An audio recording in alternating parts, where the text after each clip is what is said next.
Hello everyone, welcome to my channel arc science classes. आज मैं class 7 science का chapter 1 nutrition in plants पढ़ाने जा रही हूँ। Let's begin. In class 6 you learned that food is essential for all living organism. जैसा कि class 6 में आपने पढ़ा था कि सारे लिविंग ऑर्गेनिज्म के लिए फूड एसेंशियल होते हैं।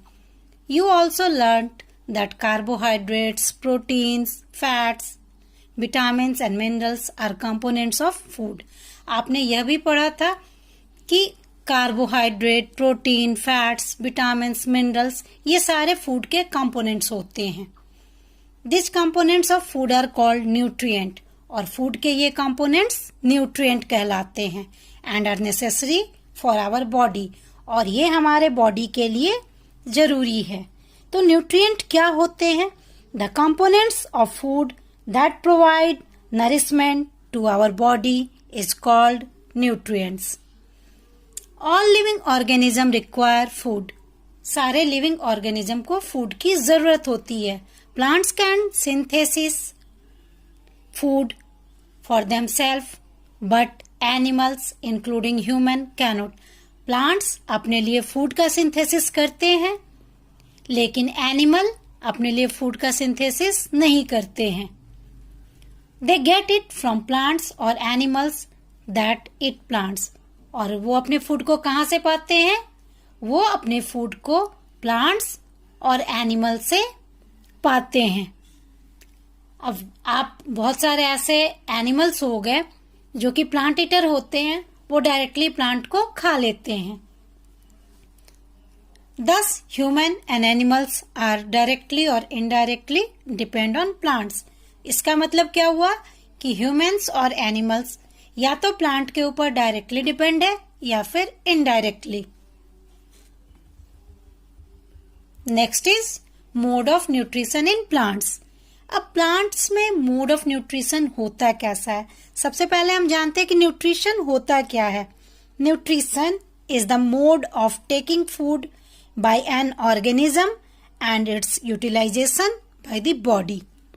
यानी किसी ऑर्गेनिज्म के द्वारा फूड लेने के प्रोसेस को, मोड को हम न्यूट्रिशन कहते हैं, और साथ ही जो वो फूड लेते हैं उसका वो यूटिलाइजेशन अपने बॉडी में कैसे करते हैं, कैसे उससे वो एनर्जी पाते हैं, उसी को हम न्यूट्रिशन कहते हैं। The nutrient enables living organism to build their body, to grow, to repair damaged part of their bodies and provide the energy to carry out life processes. अब न्यूट्रिएंट्स क्या करते हैं? किसी भी लिविंग ऑर्गेनिज्म के अंदर में उनके बॉडी को बनाते हैं, ग्रो करते हैं, साथ ही जो पार्ट डैमेज हुए रहते हैं उन्हें रिपेयर करते हैं, और साथ में एनर्जी प्रोवाइड करते हैं। क्यों? लाइफ प्रोसेसेस को करने के लिए। अब आप सोचेंगे कि लाइफ प्रोसेसेस क्या होता है?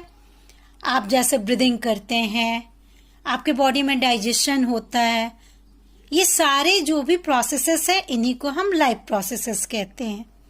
Nutrition is the mode of taking food by an organism and its utilisation by the body. जैसा कि मैंने आपको ऑलरेडी बताया कि न्यूट्रिशन क्या है।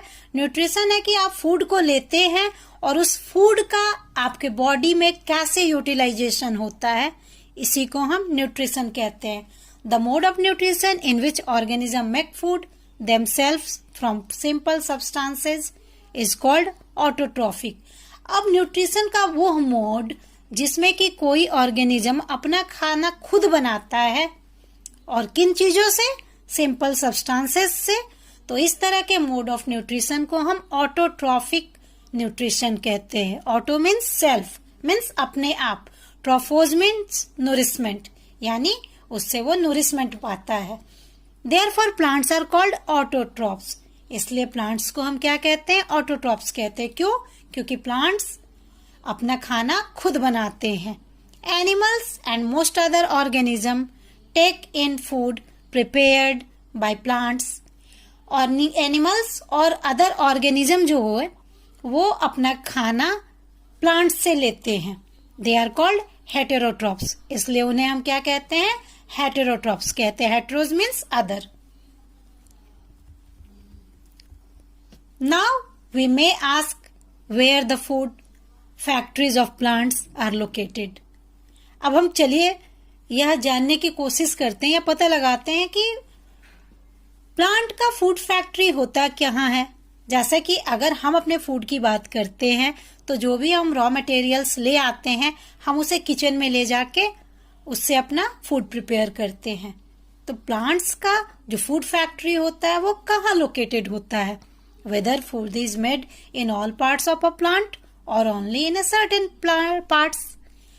ऐसा क्या है कि प्लांट्स के सारे पार्ट्स में फूड बनता है या कोई खास पार्ट में फूड बनता है. How do plants obtain the raw material from the surroundings? और अपने फूड को बनाने के लिए प्लांट्स कहाँ से रॉ मटेरियल लेते हैं, कच्चे सामानों को कहाँ से लेते हैं. How do they transport them to the food factories of plants? और कैसे उन सारे रॉ मटेरियल को वो प्लांट के फूड फैक्ट्री तक ट्रांसपोर्ट करते हैं. Next 1.2 photosynthesis, food making process in plants.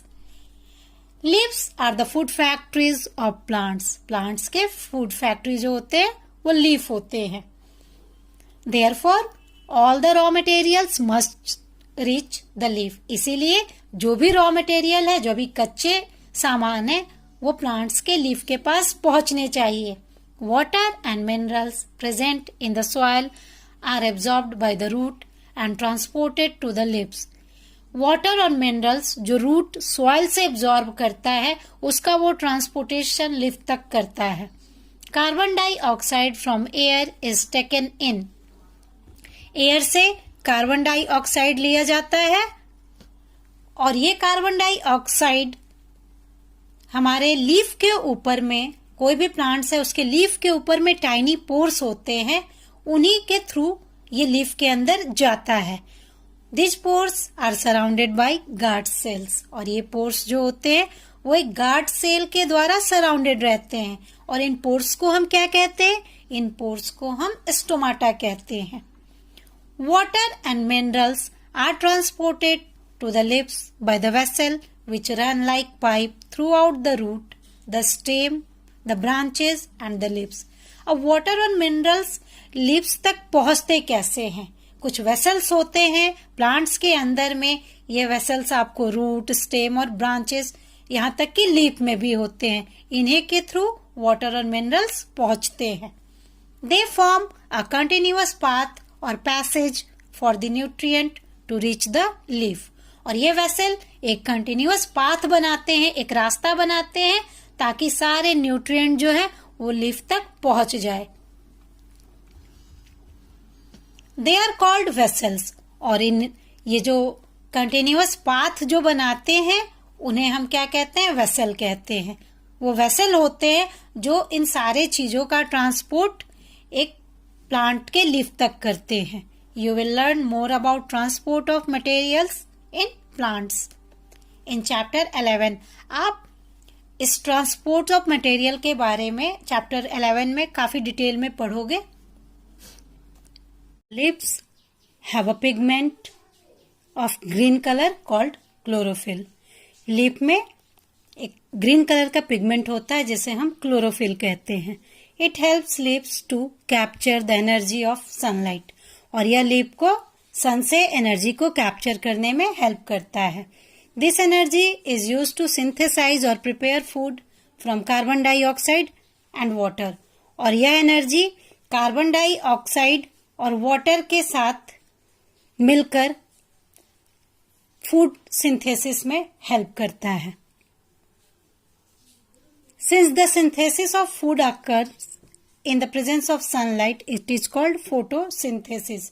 चूंकि फूड का सिंथेसिस सनलाइट के प्रेजेंस में होता है इसलिए हम इसे फोटोसिंथेसिस कहते हैं. Photo means light and synthesis means to combine. So we find that chlorophyll, sunlight, carbon dioxide and water are necessary to carry out the process of photosynthesis. So हमने क्या देखा कि फोटोसिंथेसिस के प्रोसेस को करने के लिए सनलाइट, कार्बन डाइऑक्साइड और वाटर नेसेसरी होते हैं. It is a unique process on the earth. यह इस पृथ्वी पर, इस अर्थ पर एक काफी यूनिक प्रोसेस है। The solar energy is captured by the leaves and stored in the plant in the form of food. Leaf के थ्रू सोलर एनर्जी को कैप्चर किया जाता है और इसे प्लांट में फूड के फॉर्म में स्टोर किया जाता है। The sun is the ultimate source of energy for all living organism. Sun सारे लिविंग ऑर्गेनिज्म के लिए अल्टीमेट सोर्स ऑफ एनर्जी है। Can you imagine life on earth in the absence of photosynthesis? क्या आप इस अर्थ पे फोटोसिंथेसिस के बिना लाइफ इमेजिन कर सकते हो? In the absence of photosynthesis there would not be any food. Photosynthesis के एब्सेंस में इस अर्थ पर फूड बिल्कुल ही नहीं मिलेगा। The survival of almost all living organism directly और indirectly depends upon the food made by the plants. किसी भी लिविंग ऑर्गेनिज्म का लाइफ या सर्वाइवल डायरेक्टली और इनडायरेक्टली प्लांट्स के द्वारा बनाए गए फूड पे ही डिपेंड करता है। Beside oxygen, which is essential for the survival of all organism, is produced during photosynthesis. इसके अलावा जो ऑक्सीजन है, जो सारे ऑर्गेनिज्म के लिए बहुत ही इम्पोर्टेंट है, वो भी फोटोसिंथेसिस के प्रोसेस के दौरान ही प्रोड्यूस होता है। In the absence of photosynthesis, life would be impossible on the earth. Photosynthesis के एब्सेंस में अर्थ पे लाइफ इम्पॉसिबल है।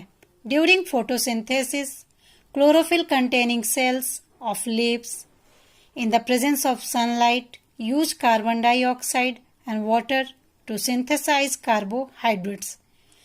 फोटोसिंथेसिस के प्रोसेस के दौरान लीफ के वैसे सेल जिसमें क्लोरोफिल होता है, वो सनलाइट के प्रेजेंस में कार्बन डाइऑक्साइड और वाटर के यूज से कार्बोहाइड्रेट का सिंथेसिस करते हैं। The process can be represented in an equation. इस प्रोसेस को एक इक्वेशन के थ्रू यहाँ पे दिखाया गया है, आप देख सकते हो। Carbon dioxide plus water in the presence of sunlight and chlorophyll, carbohydrate और ऑक्सीजन बनते हैं और यही ऑक्सीजन हम ब्रीदिंग में यूज करते हैं। आप नीचे फिगर 1.2 को देख सकते हैं। इस फिगर में आपको सेक्शन ऑफ लीफ दिखाया गया है जिसमें कि लीफ के सेल्स क्लोरोफिल कंटेन किए हुए हैं और जैसा कि आपने पढ़ा कि टाइनी पोर होते हैं लीफ के ऊपर जिन्हें हम स्टोमाटा कहते हैं और वो गार्ड सेल से सराउंडेड रहते हैं। आप स्टोमाटा को भी देख सकते हो। स्टोमाटा का स्टोमेटल ओपनिंग होता है और वो गार्ड सेल से सराउंडेड होते हैं।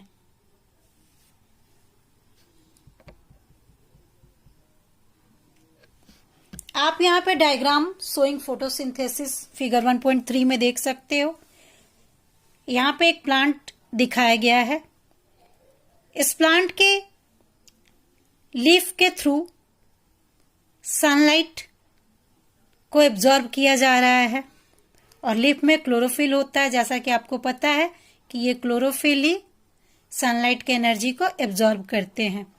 साथ में कार्बन डाइऑक्साइड एटमॉस्फेयर से इन्होंने लिया और रूट से इन्होंने वाटर और मिनरल्स को लिया और तब जाके इन्होंने फोटोसिंथेसिस के प्रोसेस के थ्रू कार्बोहाइड्रेट का फॉर्मेशन किया।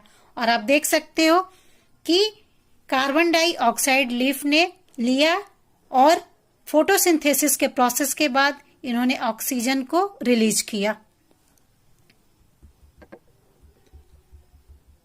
During the process oxygen is released. इस प्रोसेस के दौरान ऑक्सीजन रिलीज हो रहा है। The presence of starch in leaves indicate the occurrence of photosynthesis. Leaf में स्टार्च की उपस्थिति यह दर्शाता है कि उनके अंदर में फोटोसिंथेसिस हुआ है। Starch is also a carbohydrate. Starch क्या है? स्टार्च एक कार्बोहाइड्रेट है। अब चलिए हम थोड़ा एक नया टर्म हमने देखा लीफ सेल, तो अब हम जानते हैं कि सेल क्या होते हैं। Cells You have seen that buildings are made of bricks. जैसा कि आपने देखा है कि बिल्डिंग्स जो होते हैं वो ब्रिक्स से बने होते हैं. Similarly, the bodies of living organism are made of tiny units called cells. उसी तरह किसी भी लिविंग ऑर्गेनिज्म का जो बॉडी है वो टाइनी यूनिट से बने होते हैं जिन्हें हम सेल्स कहते हैं. Cells can be seen only under the microscope. Cells को आप सिर्फ माइक्रोस्कोप से ही देख सकते हो, आप इन्हें नेकेड आइज से नहीं देख सकते हो. Some organism are made of only one cell. कुछ सेल ऐसे होते, कुछ ऑर्गेनिज्म ऐसे होते हैं जो एक ही सेल से बने होते हैं. The cell is enclosed by a thin outer boundary called cell membrane. Cell एक पतले आउटर बाउंड्री से क्लोज रहता है, उसे हम कहते हैं cell membrane. Most of cells have a distinct centrally located spherical structure called the nucleus. Most of cells में एक स्ट्रक्चर होता है स्फेरिकल जो कि उसके सेंटर पे लोकेटेड होता है जिसे हम न्यूक्लियस कहते हैं. The nucleus is surrounded by a jelly like substance called cytoplasm. और जो न्यूक्लियस होता है वो एक जेली लाइक सब्सटेंस से घिरा हुआ रहता है जिसे हम साइटोप्लाज्म कहते हैं. आप फिगर 1.1 में सेल देख सकते हो. न्यूक्लियस एक स्फेरिकल स्ट्रक्चर है जो कि सेल के सेंटर में लोकेटेड है और ये साइटोप्लाज्म एक जेली लाइक सब्सटेंस है उससे सराउंडेड है और आउटर कवरिंग है जिसे हम सेल मेम्ब्रेन कहते हैं.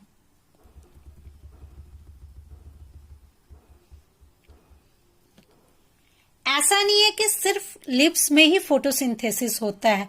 लिप्स के अलावा भी प्लांट्स के जो ग्रीन पार्ट होते हैं जैसे कि स्टेम हो गए, ब्रांचेज हो गए, उनमें भी फोटोसिंथेसिस का प्रोसेस होता है. डेजर्ट प्लांट की अगर हम बात करते हैं तो उसके जो लिप्स होते हैं वो तो या तो स्केल या तो स्पाइन लाइक होते हैं और ये स्पाइन लाइक जो स्ट्रक्चर होता है ये वाटर के लॉस को रिड्यूस करता है. आपको जैसा कि पता होगा कि ट्रांसपीरेशन एक प्रोसेस है जिससे कि वाटर लॉस होता है प्लांट्स से. तो ये स्पाइन और स्केल लाइक जो स्ट्रक्चर डेजर्ट प्लांट के लीफ के होते हैं ये वाटर के लॉस को रिड्यूस करते हैं. और इनका ग्रीन स्टेम्स जो होते हैं, जो भी डेजर्ट प्लांट के ग्रीन स्टेम्स होते हैं उनमें फोटोसिंथेसिस होता है. नेक्स्ट हम एक्टिविटी 1.1 को देखते हैं. Take 2 potted plants of the same kind. आप 2 प्लांट्स लगे हुए लो जो कि एक ही किस्म के हो. Keep one in the dark और इन ए ब्लैक बॉक्स. एक को आप डार्क में रख दो, अंधेरे में, या फिर ब्लैक बॉक्स में रख दो 72 घंटों के लिए, 72 आवर्स के लिए, और अदर इन द सनलाइट, और दूसरे को आप सनलाइट में रख दो. Perform iodine test with the leaves of both the plant as you did in class 6. और आप उनके साथ आयोडीन टेस्ट को लिप्स के साथ करो, दोनों प्लांट के लिप्स के साथ, और फिर आप जो देखे उसको आप रिकॉर्ड करो. Now leave the pot which was earlier kept in dark in the sunlight for 3 to 4 days and perform the iodine test again on its lip. अब क्या करो, जिस प्लांट के पॉट को आपने डार्क में रखा था आप अब उसे 3 से 4 दिनों के लिए सनलाइट में रखो और उसके बाद फिर से आप आयोडीन टेस्ट को उनके लिप्स पर करो और फिर जाके आप अपने ऑब्जर्वेशन को अपने नोटबुक में रिकॉर्ड करो. The lips other than green also have chlorophyll. ऐसा नहीं है कि हरे लिप्स में ही क्लोरोफिल होते हैं, ऐसे लिप्स जो हरे नहीं होते हैं उनमें भी क्लोरोफिल होता है. The large amount of red, brown and other pigment mask the green colour. होता क्या है कि जो दूसरे कलर के लिप्स होते हैं उन लिप्स के नीचे के लेयर में क्लोरोफिल होता है और ऊपर से आपको रेड, ब्राउन या दूसरे कलर उसके ऊपर से अपना लेयर बना देते हैं. Photosynthesis takes place in this leaves also. इस तरह के लिप्स जो ग्रीन नहीं होते हैं उनमें भी फोटोसिंथेसिस होता है क्योंकि जो रेड या पर्पल या जो भी कलर होते हैं लिप्स के उसके नीचे में ग्रीन कलर क्लोरोफिल पिगमेंट पाया जाता है. सो इसलिए भी उनमें फोटोसिंथेसिस होता है. Carbohydrates are made of carbon, hydrogen and oxygen. जैसा कि आपने देखा कि फोटोसिंथेसिस के प्रोसेस में कार्बोहाइड्रेट बनता है, और ये कार्बोहाइड्रेट होता क्या है, किन चीजों से बना होता है? यह कार्बोहाइड्रेट कार्बन, हाइड्रोजन और ऑक्सीजन से बना होता है। These are used to synthesis other components of food, और इनका यूज फूड के दूसरे कंपोनेंट्स को बनाने में किया जाता है, जैसे protein, fats. But proteins are nitrogenous substances which contain nitrogen. लेकिन प्रोटीन जो होते हैं उनमें इन सब के अलावा नाइट्रोजन भी पाया जाता है। From where do the plant obtain nitrogen. अब ये प्लांट नाइट्रोजन कहाँ से पाते हैं? Recall that nitrogen is present in the abundance in gaseous form in the air. जैसा कि अगर आप याद करोगे तो आपने यह सुना होगा या यह जाना होगा कि हमारे एयर में सबसे ज्यादा 78% नाइट्रोजन प्रेजेंस है। However, plants cannot absorb nitrogen in this form. लेकिन प्लांट्स नाइट्रोजन को इस फॉर्म में एब्जॉर्ब नहीं कर पाते हैं। Soil has certain bacteria that convert gaseous nitrogen into a usable form and release it into the soil. Soil में कुछ ऐसे बैक्टीरिया होते हैं जो गैसियस नाइट्रोजन को यूजेबल फॉर्म में कन्वर्ट करते हैं और फिर उसे सॉइल में रिलीज कर देते हैं। These are absorbed by the plants along with the water. और ये जो यूजेबल फॉर्म ऑफ नाइट्रोजन होते हैं वो प्लांट्स के द्वारा वाटर के साथ में एब्जॉर्ब कर लिए जाते हैं। Also you might have seen farmers adding fertilisers rich in nitrogen to the soil. साथ ही आपने यह भी देखा होगा कि फार्मर्स जो होते हैं वो सॉइल में नाइट्रोजन रिच फर्टिलाइजर का यूज करते हैं। In this way the plants fulfil their requirement of nitrogen along with the other constituents.